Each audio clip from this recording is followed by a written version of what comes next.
Hello and welcome to the next episode in this long-term reading project on Thomas Mann's novel The Magic Mountain.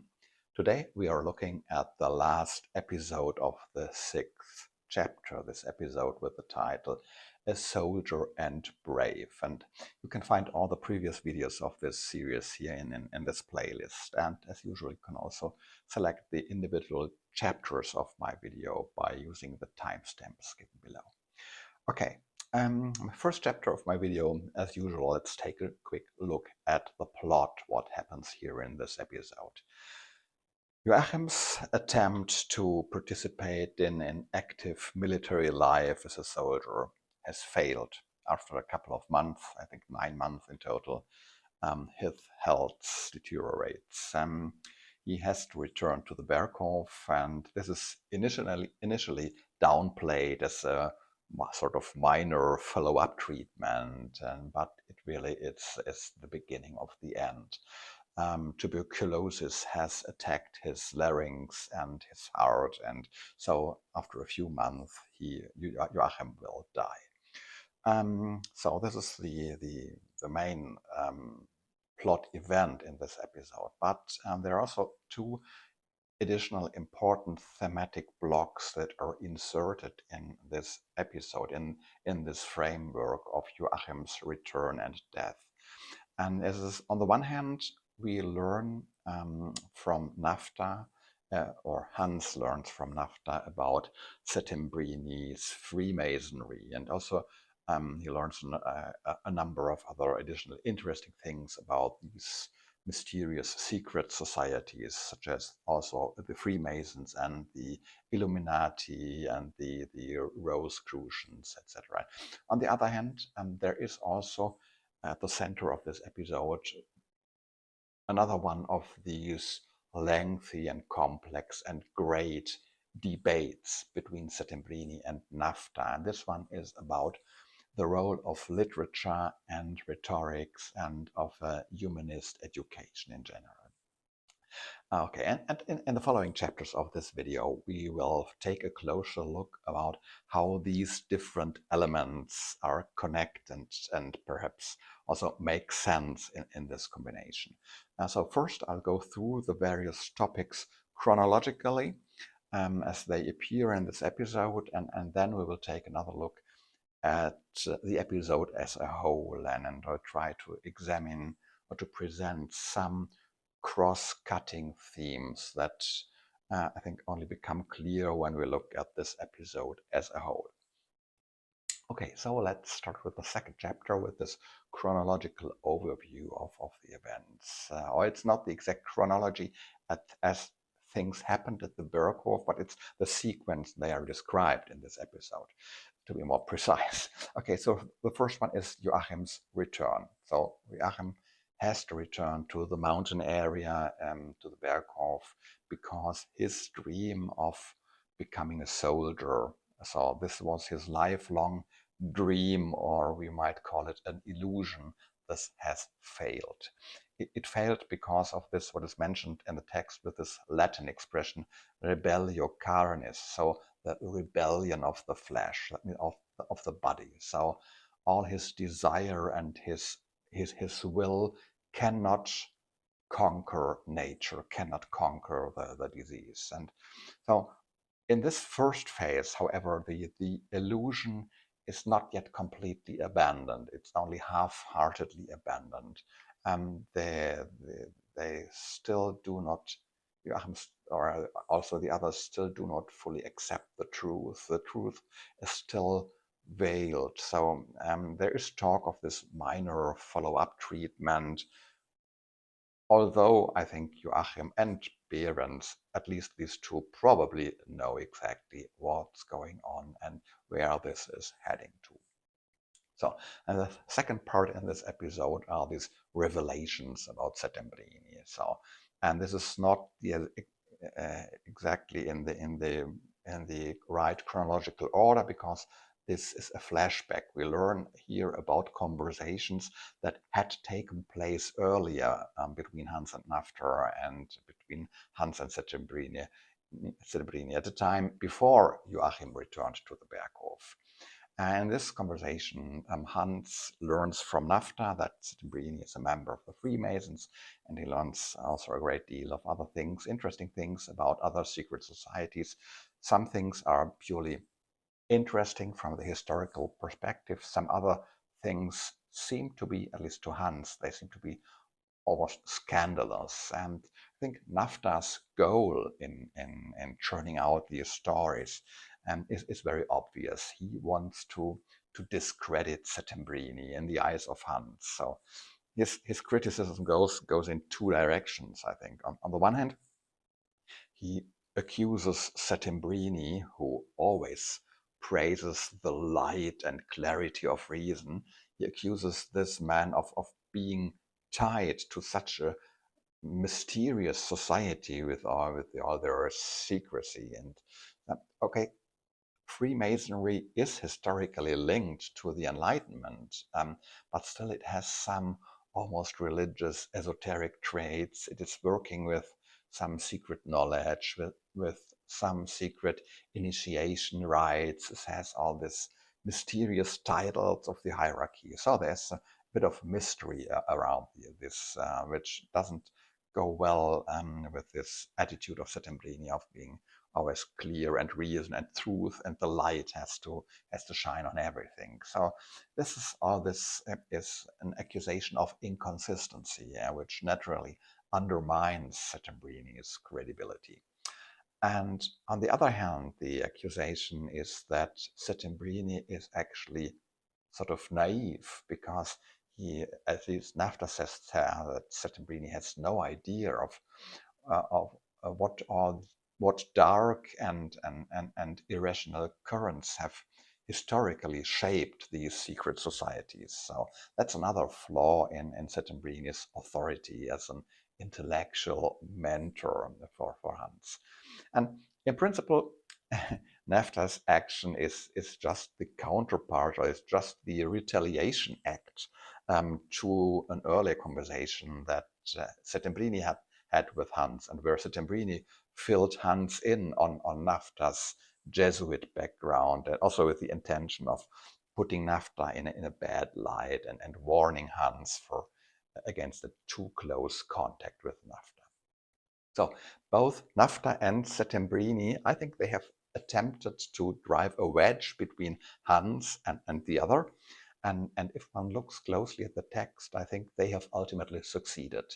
Compared to earlier episodes, Hans really has begun to show a greater inner distance and independence in his dealings with both. He distances himself in their conversations with them. He is making ironic, distancing remarks to himself, not mentioning them aloud, but the way he thinks is very clear. So, for example, in this dialogue with Nafta, then he says, he thinks, oh, well, and what kind of emissary are you, may I ask? So, yeah, things like that. And I think it's mentioned in the text that he also, Hans goes so far as to deliberately play them off against each other. So trying to motivate them to become even more enraged and engaged in their debates. And neither of them is a serious mentor to him anymore, I think. Hans is much more in this more independent role of a person who is slightly amused and detached observer. And I will come back to this attitude of Hans later in the cross-cutting themes. And then the third element in this episode is this long and heated dispute about literature. This takes up a lot of space, and it is triggered by an almost innocent, humorous remark by Settembrini about the ancient Roman author Virgil, and specifically in the way Virgil is portrayed in Dante's Divine Comedy as Dante's guide through the underworld. And this then sparks a debate about literature that I would like to examine in a bit more detail. First, let's look at at the incident that triggered all this conversation. I don't think that it's just a random coincidence that this dispute is sparked by Settembrini mentioning Virgil. Dante's Virgil is a highly symbolic figure. First of all, as a guide through the underworld, in a chapter that is dealing with the sick Joachim. So I think it's a very clear allusion to where all this is heading to. But it's much more deeper than that, because Virgil also represents the tension or the connection between East and West. That is a recurring theme in the Magic Mountain. We have talked about this so often. So Virgil is the Roman poet who was particularly committed to preserving the literary and mythological heritage of the eastern Mediterranean region of Greece and integrating it into the more Western Roman tradition and culture. So Virgil describes Aeneas' journey from burning Troy in the east to Latium in the west, so transferring Greek mythology into the very founding legend of Rome. And in Dante's Divine Comedy, he is also regarded on the one hand as the voice of wisdom and reason that guides through the underworld, and on the other hand, he is also seen as a mediator between the pagan and the Christian worlds. So in Dante's Divine Comedy, Virgil, not being a Christian, he is not granted, he is not in paradise. However, as he was a righteous pagan, he is not in hell, but in limbo, in this intermediate realm, and he has access everywhere. He can guide Dante everywhere. So, and this makes him such a symbolically charged figure.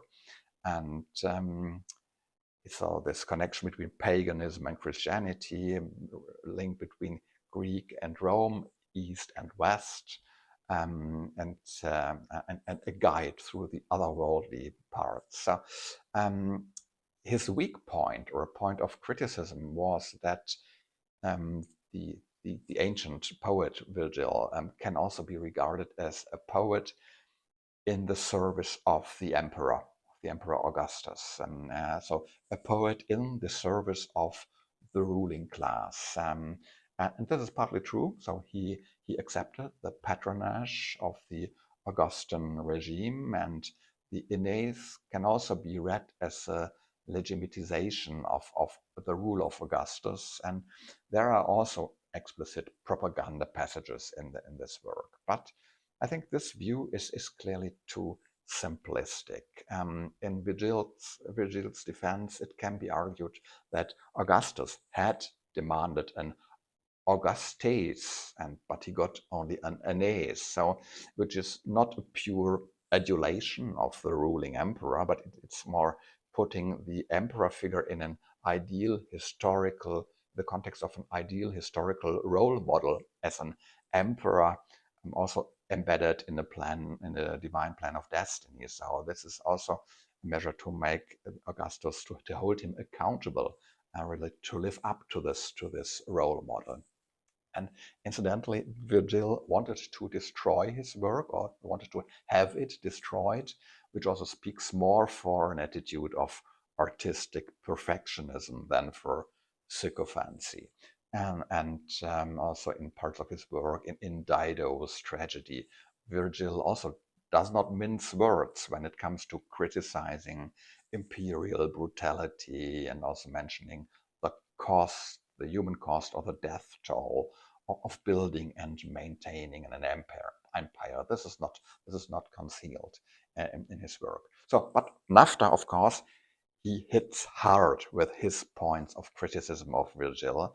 And although, as I explained, his criticism is not entirely unfounded historically, it is far too simplistic literally, and it is highly exaggerated, very polemic. And this is a typical Nafta with his very destructive rhetoric of exposure.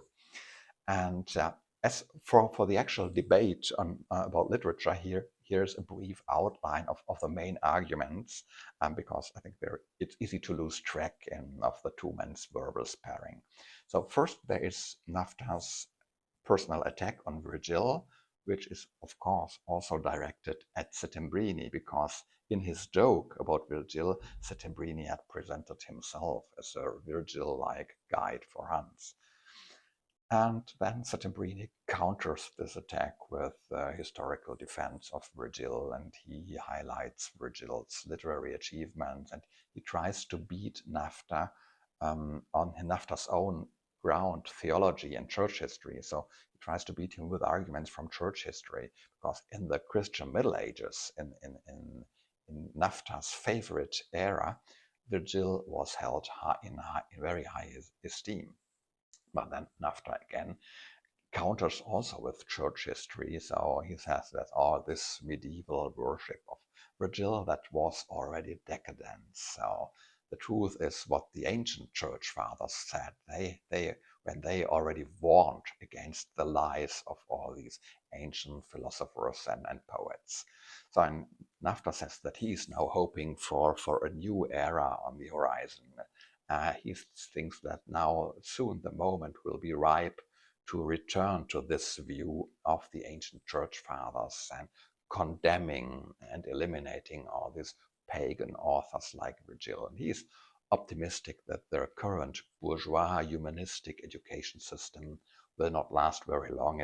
Maybe it will have a few decades, but then it will all be over with and it will disappear.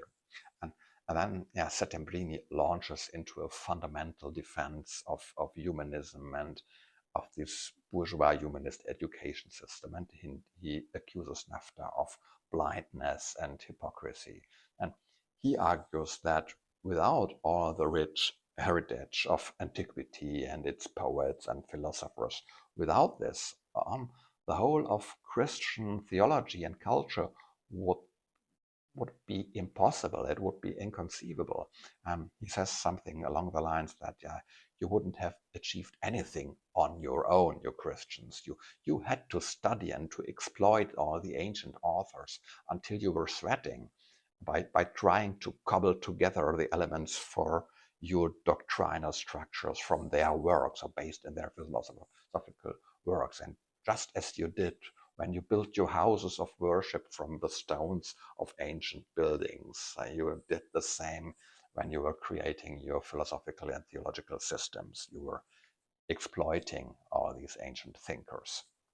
And he says ultimately there's only one form of education that makes humans human, and this is the humanistic education, which is also deeply rooted in the achievements of antiquity.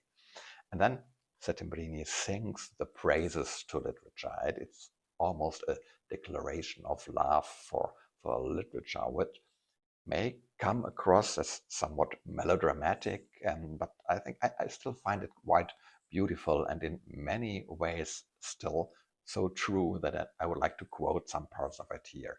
So Settembrini says that it was literature that awakened the understanding of all things human, that operated to weaken and dissolve silly prejudices and convictions, that brought about the civilizing, elevating, and betterment of the human race, while it developed extreme ethical sensitiveness and refinement.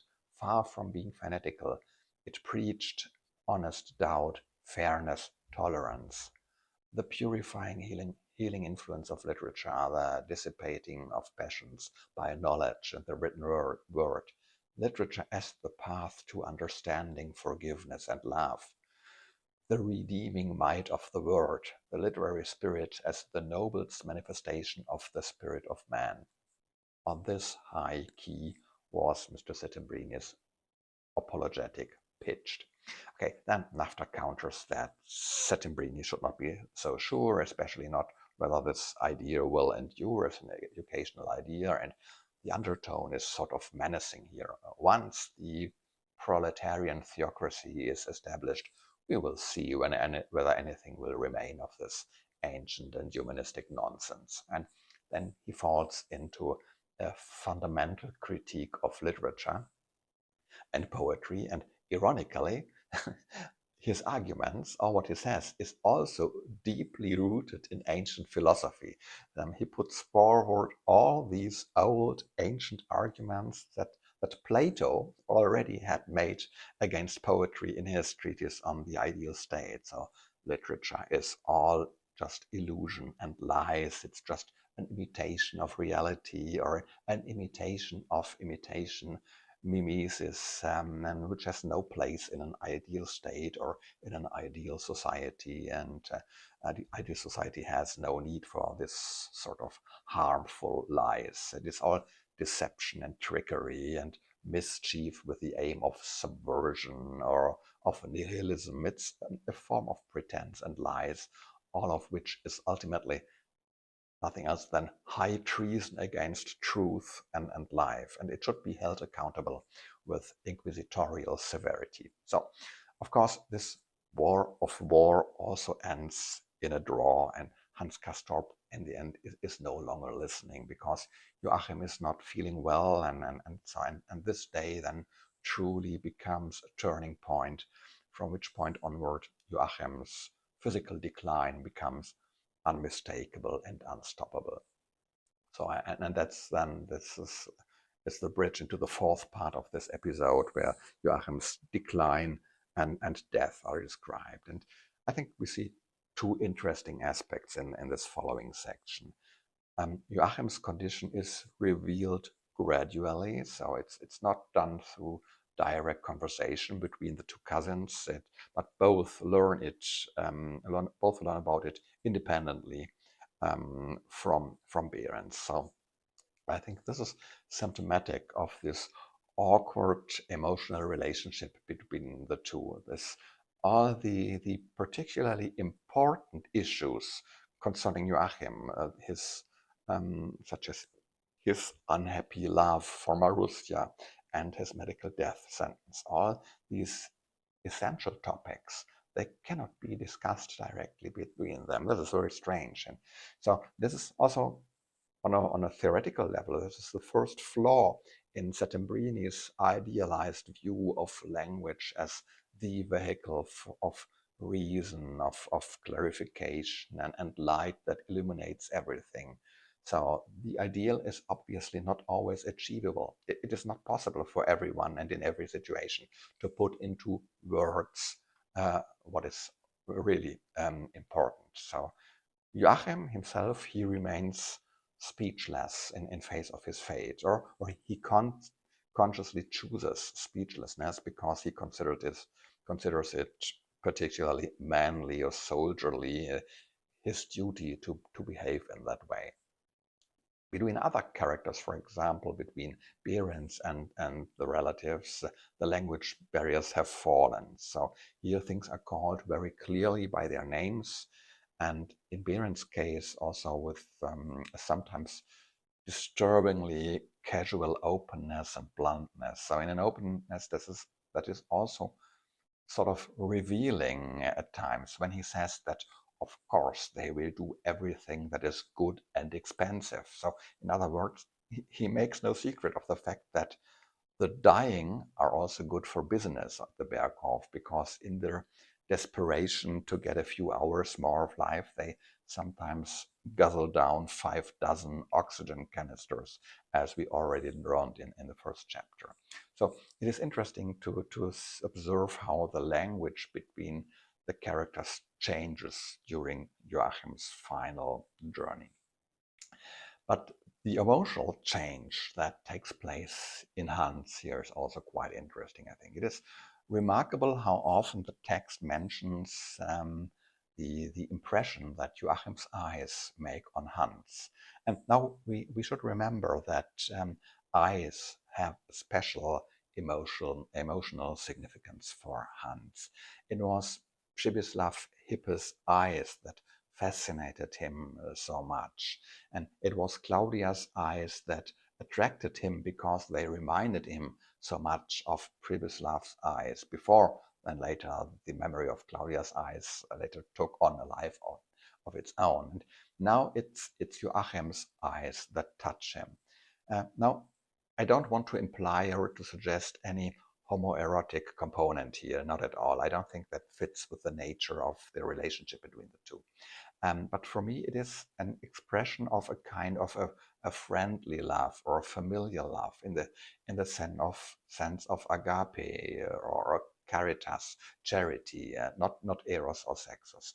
But I think the reference to the motive of this sort of leitmotif of the eyes makes it clear to me how intensely Hans now is experiencing his cousin's suffering and decline, and how strongly this touches his soul. So this is no longer this more theoretical sympathy for the terminally ill patients from the first chapters. I think that was more out of an attitude of curiosity. It was also a sort of performance, this period when Hans and Joachim made their visits to the terminally ill patients. And now he is emotionally and personally very close to the situation. He's very much involved personally. I think this also becomes clear in other small gestures that are mentioned in the way they are walking, when Hans now always walks at the left-hand side of Joachim so that he can protect Joachim with his own stronger right arm in case of need. I see this as an indication of Hans Kastrup's maturation as a character. And this brings me also to the first one of the cross-cutting themes. I think the first one is really Hans' development. As I mentioned, this is I think I already touched on this point, the situation of accompanying and supporting Joachim on his last journey. In this aspect, Hans seems to have matured emotionally. I would also like to, we should keep in mind that this episode follows on directly from the snow episode. And there, in the snow episode, after this vision, Hans' central insight was that love is stronger or higher than death. I think he put it into one sentence: for the sake of goodness and love, man should not allow death to rule over his thoughts.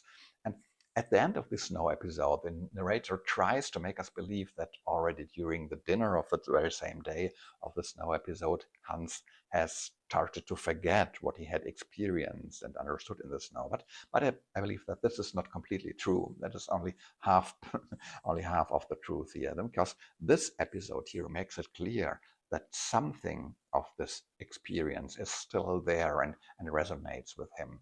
Now that death is becoming real in Joachim's suffering and dying, it becomes obvious and apparent that Hans is capable of kindness and loving compassion, indeed of just morbid fascination. And I think not allowing death to rule one's thoughts, that cannot mean banishing death completely from our thoughts. That would be impossible, because it is simply an unavoidable reality of life. But I think it means something like not allowing oneself to be consumed, to be blocked or paralyzed by it, but rather still being capable of what is needed in such a situation, namely practicing kindness and love and charity. And I think Hans now shows that he is capable of this. He has learned his lesson in the snow episode. And so I see this as a first indication of his character development and maturity. The second indication for this character development here, for me, is this newly developed inner distance and sovereignty in relation to Behrens as well as Nafta and Settembrini. He no longer allows himself to be intimidated so easily by Behrens. For example, he skillfully steers the conversation so that Behrens gives him Joachim's diagnosis in a reasonable tone. And so he no longer stands in front of Behrens like a silly and timid little schoolboy, but his posture is described in a very interesting way. He puts one foot on his tip, turning his heel outward. And so what is described here which seems to be sort of out of place, but I think it has a meaning because what is described here is exactly the classical free leg posture of Greek statues in the classical area. So this is so-called contrapposto pose, which signals sovereignty, vitality, and freedom. So whether Hans feels this or whether he is just performing it, we will come to that in a moment. But at this point, I'll take it as an indicator of a further development. And yeah, I already hinted earlier at how he now ironically distances himself from NAFTA internally. He thinks to himself, and what kind of emissary are you? While outwardly maintaining the appearance of the diligent student. Oh, thank you, Professor NAFTA. I'm sincerely grateful for this hint and warning. So, okay, so he is mocking NAFTA with this faint gratitude. I think this is very clearly a clear sign of an independence and inner independence. Also, he insists in the conversation with Settembrini when he asks Settembrini whether he believes in God in this debate. So he wouldn't have done that in earlier episodes. And when reading the letter that announces Joachim's return, Hans imitates Settembrini by mimicking his Italian CCC. But all he is mimicking also is Settembrini's posture. He imitates his manner of speaking and his gestures, and he also repeatedly dares how to intervene in the debates between NAFTA and Settembrini with sort of manipulative comments that really bring the two to their rhetorical peak. And another cross-cutting theme that links also to Hans' increased attitude of independence is the theme of alliance and betrayal.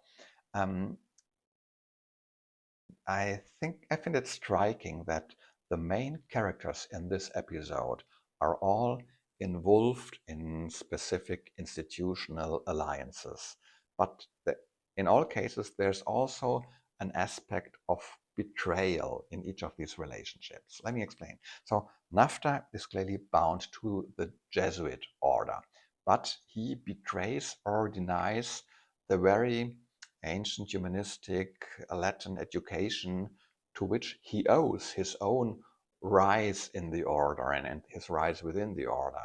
And in this, he also, I think, repeats the pattern that he had already shown towards his family, his siblings.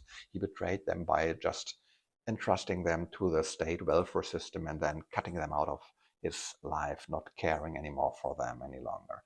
And Joachim, okay, he has bound himself to the military through his oath of allegiance, but he cannot fulfill the resulting duties because of the rebellio carnis, the rebellion of his body.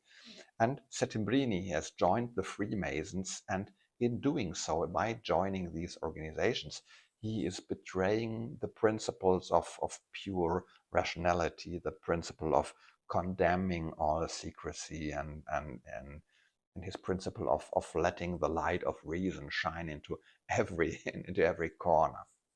And Behrens, he is bound by his Hippocratic oath, but he betrays this one because, or at least he operates in a gray area for economic reasons. He also does or recommends measures that are just good because they're expensive, and the Berghof makes a lot of financial turnover, a lot of cash by these things, like selling a lot of oxygen, really motivating the patients to drink, to guzzle away a lot of oxygen in the final days. So Hans is the only one who is not bound by any oath or vow or pledge to any institution or any specific code of honor. So in this respect, he is free. But again, Thomas Mann's irony, Hans still is not entirely himself. He is not recognizable in this episode as an original character, as a distinctive individual. he appears to us here as a sort of perfect imitator, like a chameleon. He's a performer who imitates the other people around him in a non-committal, playful way, almost tentatively. I've already mentioned some examples. So he imitates Settembrini in his phonetic and his gestures. I think the more complete quote is he nodded quietly, not only with his head, but with his entire upper body, and said between his teeth, so, see. So, and also, and something that is hidden in the English translation, he even imitates Krokowski internally, mentally, by imagining to speak like Krokowski in an internal monologue that he's experiencing, imitating Krokowski's Eastern European accent. And this is hidden in this statement. I just want to wait for this comrade, and who should be here any minute now. Unfortunately, the imitation of Krokowski's accent gets lost in the English translation. In the German original, it's quite obvious that Hans thinks in Krokowski's very particular Eastern European way of speaking, mimicking his strange accent, even when he thinks about him. And also the following sentence, so that he wants to ask him whether he still believes that the physical should be considered secondary in this case, also shows that at another level he sees through Krokowski's theories, and he even parodies them. So this is yet another indication of his growing distance and intellectual independence, but also of his attitude to not being himself, but in mimicking or imitating others in his surroundings. And yeah, returning to this theme of imitation, also in relation to Behrens and Joachim, this is visible. Again, not that much in the English translation, I'm sorry. When he talks to Joachim now that the matter is in good hands with Behrens. So the English translation in the version I'm reading is he is top hole in his line. He would soon put it right.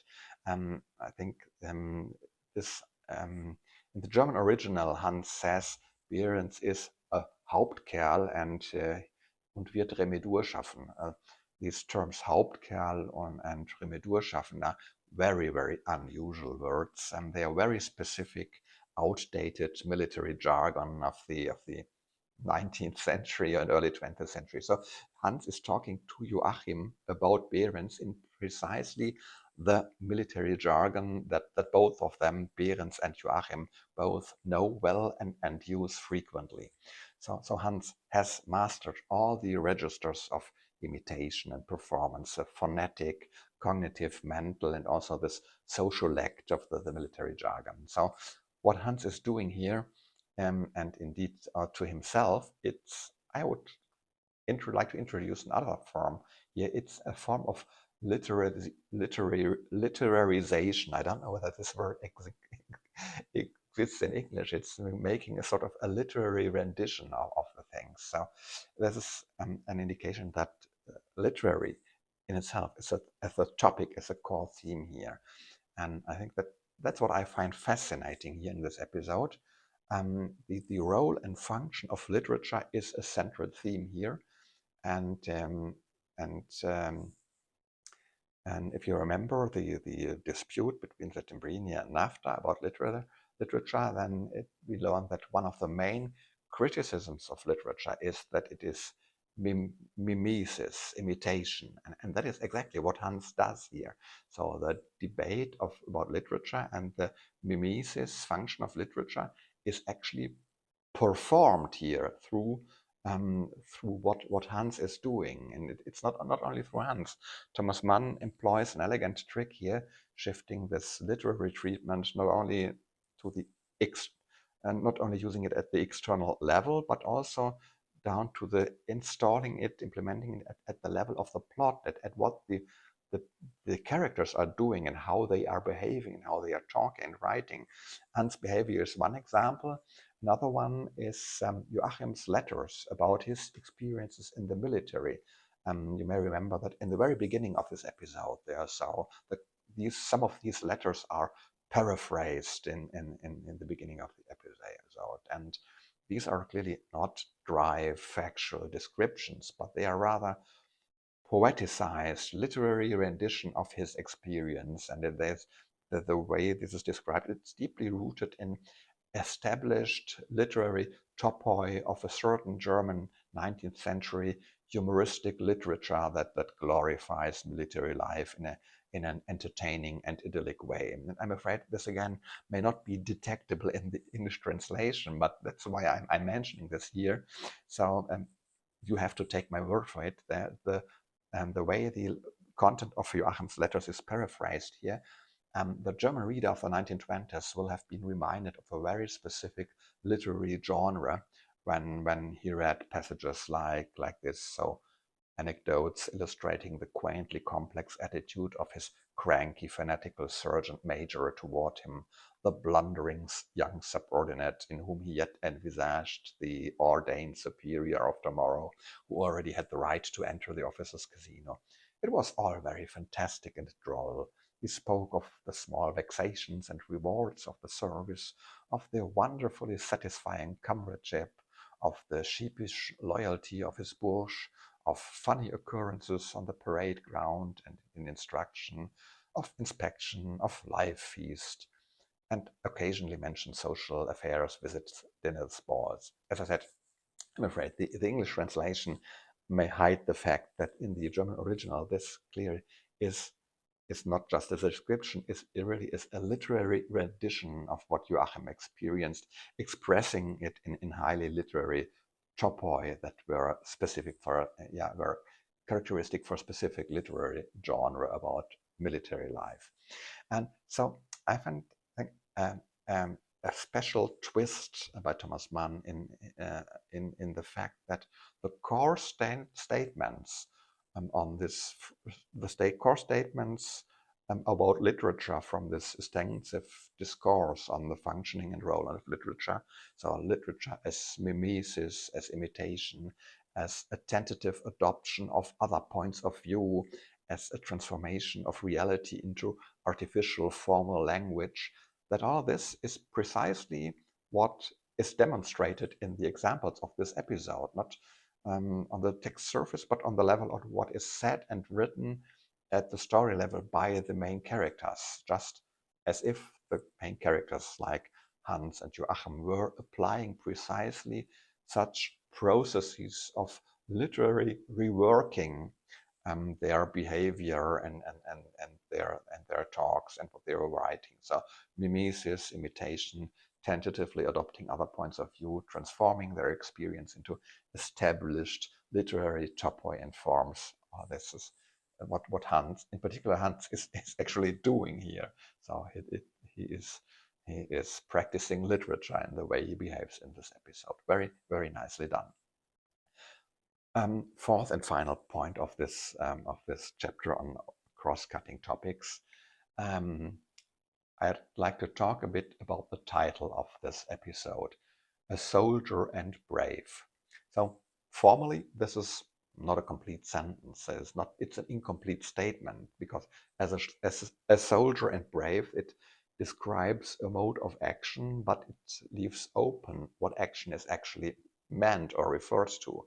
So, and when reading this phrase in another context, one would expect it to mean he fought as a soldier and bravely, or he died as a soldier and bravely. So implying he did this in war, in service, in battle, for the emperor, the people, and the fatherland, on the field of honor, or whatever other euphemisms and phrases were used at the time. But this is exactly what Joachim does not do. He dies in bed as a civilian, in a luxury sanatorium, in a politically neutral state in Switzerland, far away from his fatherland, far away from the military and from war. So on the one hand, this title is completely inappropriate and grotesquely ironic, but if you look at it from another perspective, it also is a totally fitting title. For even though he is not on active duty, Joachim still, he does not abandon his soldierly spirit, his discipline, his composure, his dignified demeanor. He dies a soldier, and he dies brave in the sense of courageous and resigned to fate. He accepts, so to speak, the highest order to retreat. And so, yeah, for this extraordinary, composed, almost heroic way of dying, the headline, "A Soldier and Brave," fits perfectly after all. And by the way, it is a quote from Goethe's drama Faust. It is part of the prayer of Gretchen's brother Valentine, also he a soldier, and we will talk a bit more about this connection in a later episode when we're going to take a close look at the music that Hans is playing on the gramophone in one of the later episodes of the 7th chapter. Okay, so these were my thoughts on this episode. I hope you find some of them helpful or stimulating. Please let me know in the comments how you enjoyed this episode. In 2 or 3 weeks from now, we'll continue here with the next video, and we will then start to tackle the 7th chapter. And so we will not cover just one, but the first 3 episodes of the 7th chapter, because the first ones are quite short, 10 pages. The first 2 ones are just 10 pages. That does make sense to treat them individually in a video each. So 3 episodes in the next video, and until then, have a great reading time. Take care. Bye bye and ciao.